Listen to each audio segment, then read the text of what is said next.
trusted source for news in western Nebraska and eastern Wyoming. This is KNEB.TV News. Presented by Platte Valley Companies, premier provider of financial services. Hello, I'm Ryan Murphy. This is KNEB.TV News, powered by Platte Valley Companies. Thanks for joining me. In our top story, today is the final day for registered voters in Morrill County to return their ballots in the recall election for Assessor Rose Nelson. Nelson's detractors have claimed she should be recalled for actions unbecoming of a county official due to failure to uphold transparency and integrity in property assessments and claimed mismanagement, explicit bias, or unethical behavior that erodes public trust and undermines fair taxation. Nelson said opponents misrepresented facts without merit, and she has performed her duties in a professional and unbiased manner during her 16 years in the position. Ballots need to be into the county clerk's office by 5 p.m. Well, the Lyons police are investigating an early Saturday morning crash involving a juvenile who was already on probation for a prior DUI. Shortly after midnight, the teen struck a parked pickup, then continued driving to 4th Street and Grand Avenue. According to police, the driver's parents reported their child was intoxicated. A DUI investigation found the teen's blood alcohol level was at 0.215, more than twice the legal limit. Despite the severity, the juvenile probation officer ruled the incident did not meet detention criteria, and officers were required to release the teen to their parents.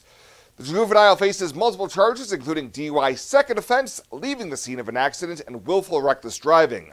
Police Chief David Levitt called the situation extremely frustrating, criticizing Nebraska's juvenile system for limiting law enforcement ability to detain repeat offenders.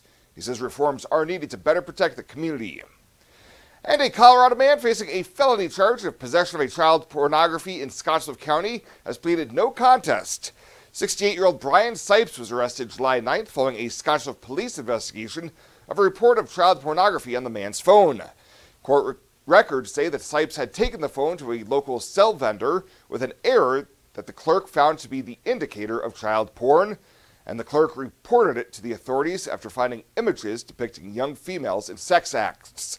Last month in district court, he pleaded no contest to the Class 2A felony charge of possession of child pornography, and will be back in court December 12th for sentencing, where he faces up to 20 years in prison. We'll have more news right after this. The journey of a dream becoming reality. When we're young, a dream develops into a passion. That passion continues to manifest and grows as you do. It becomes all you want to do and all you want to be. It gives you direction. It drives you. Then your dream has become a reality. When that dream is ready to be reality, Platte Valley Bank will be with you every step of the way. Life is crazy. Pain is stressful. How can anybody concentrate with these busy schedules? Now you can. This is Ben Moravec coming to you from Hydrozen, a float therapy business right here in Scottsbluff. I'm here today to let you know we now have memberships for $49 monthly. You can guarantee yourself at least one float per month. You know how floating keeps your muscles relaxed, your joints relieved, and your brain clear to think? Now you can float at a reduced rate each month. Inquire today at hydrozenfloat.com or call us at 308-63-FLOAT. Hydrozen. Unplug and recharge.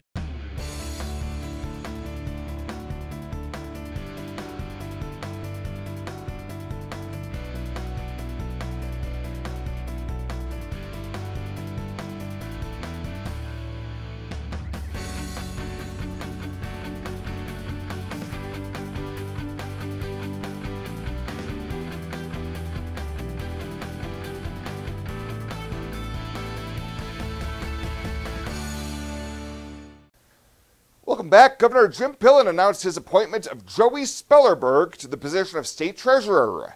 Spellerberg fills a vacancy due to the departure of Tom Breese, who is resigning to spend more time with his family. My home is 110 miles away from here.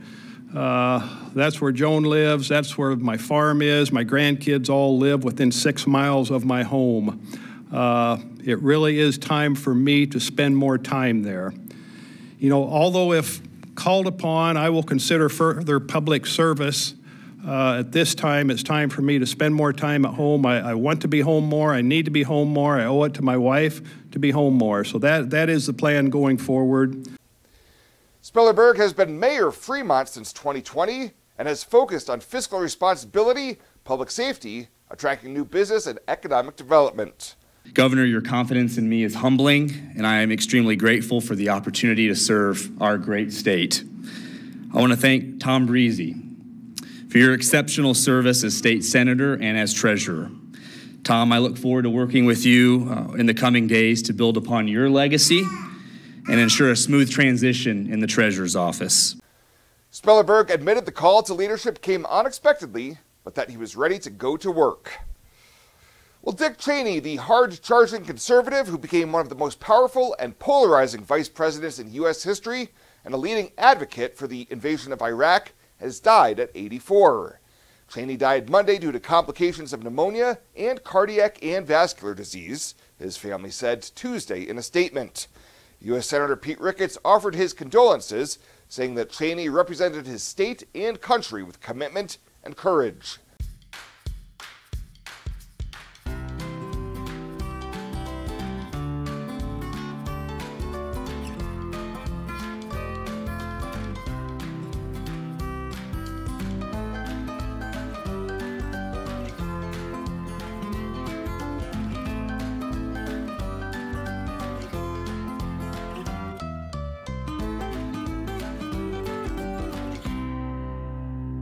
I imagined retirement in a place where we could enjoy our golden years, where adventure and friendship are the only items on the schedule.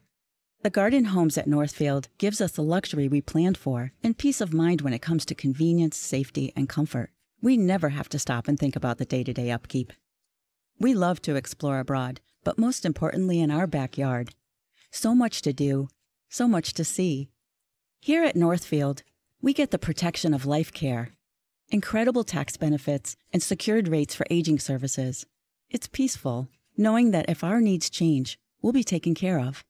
And most importantly, that our kids will never have to make any tough decisions. There never seemed to be enough time to do all the things we wanted. Now we get to focus our energy on enjoying what this community has to offer. At the Garden Homes, life is ours again. A place we had dreamed about. A chance to focus on us.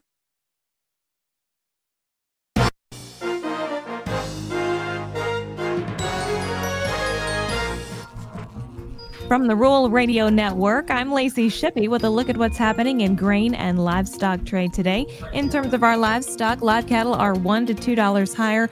Feeder cattle are $3 to $5 higher today. And grain looking a lot like Friday. To talk about it, we've got Sam Hudson with Corn Belt Marketing. And Sam, we've got weaker corn and wheat here today. Beans still holding strong. Tell me what you see driving our markets here this week. Well, we continue to see some interest in the soybean market for the obvious reasons. You know, U.S. and China got together last week, Trump and Xi, and we don't have a lot of details. The USDA websites are advertising 12 million metric tons to be purchased before the end of the year. Now, I would assume that doesn't necessarily mean shipped. We know we're not getting these sales, reports right now, so we have to wait for inspections. And the earliest I think you could end up seeing that would maybe be middle of November here, late November into December. So I would say the freshest news we have is Friday afternoon, NASS announced that we're going to get a November crop production and WASDE report. What's left to be said here is whether or not that data set is just the October numbers that we're going to get here in November, or if this is actually fresh information that's going to be up to date and accurate. And if it does happen to be fresh information, is there really any expected shockers to come out? Analysts have been trying to keep up with numbers, privately as best they can. Yeah. But is there anything that they could possibly come out with that we're not already somewhat aware of? Well, I think the risk to the market would probably be for soybeans, because I don't think the carryout itself is going to look a whole lot different than it did going into this, even with these meetings and these happenings here for the past week.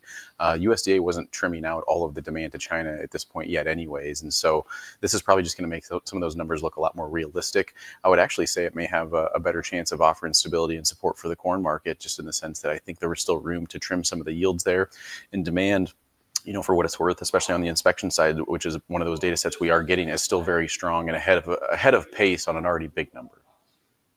Well, thank you, Sam. That is Sam Hudson with Corn Belt Marketing to talk about our markets here today. I'm Lacey Shippey for the Rural Radio Network.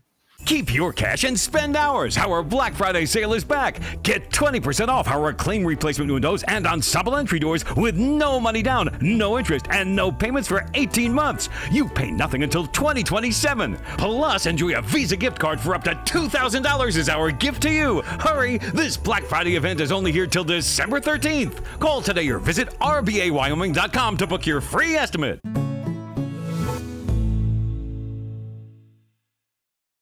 Welcome to Kelly's Liquor, your liquor cabinet. Whether you're a wine enthusiast, a whiskey sommelier, a tequila connoisseur, or you just love your beer, Kelly's has the best selection of what you're looking for. Family owned and operated since 1946 and right on 27th Street in Scottsbluff. Come see us today at Kelly's Liquor, your liquor cabinet. And remember to be a good neighbor. Don't drink and drive. Kelly's Liquor, West 27th Street in Scottsbluff.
The community calendar is brought to you by Riverstone Bank.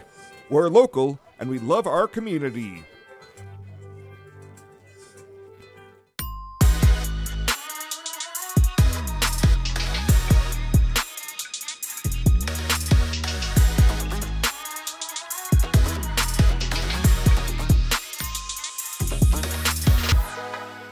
Better sleep and better health can be found at Western Sleep Medicine in Gering. Since 2006, Western Sleep Medicine has offered the lowest cost sleep testing either in their independent sleep laboratory or the privacy of your own home. You have control over your health care and your out-of-pocket cost. All insurance is accepted for a much lower cost than the regional option. If you need a sleep study, ask for Western Sleep Medicine. They've helped thousands of people over the years and want to help you. Western Sleep Medicine. Better sleep, better health. At Platte Valley Bank, we want to help you take advantage of every adventure.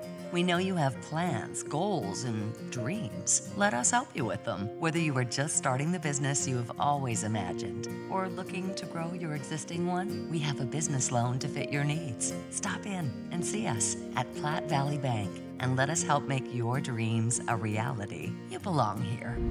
Platte Valley Bank, member FDIC, equal housing lender.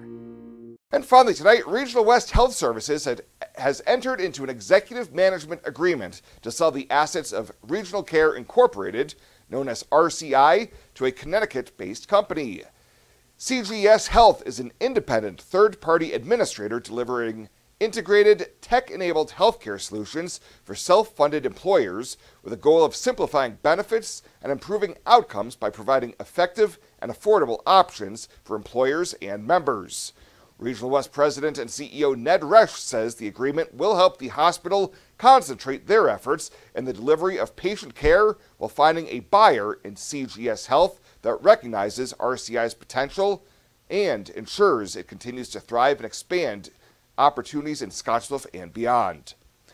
Terms of the agreement have not been disclosed, except that CGS Health would assume operations of RCI beginning December 1st.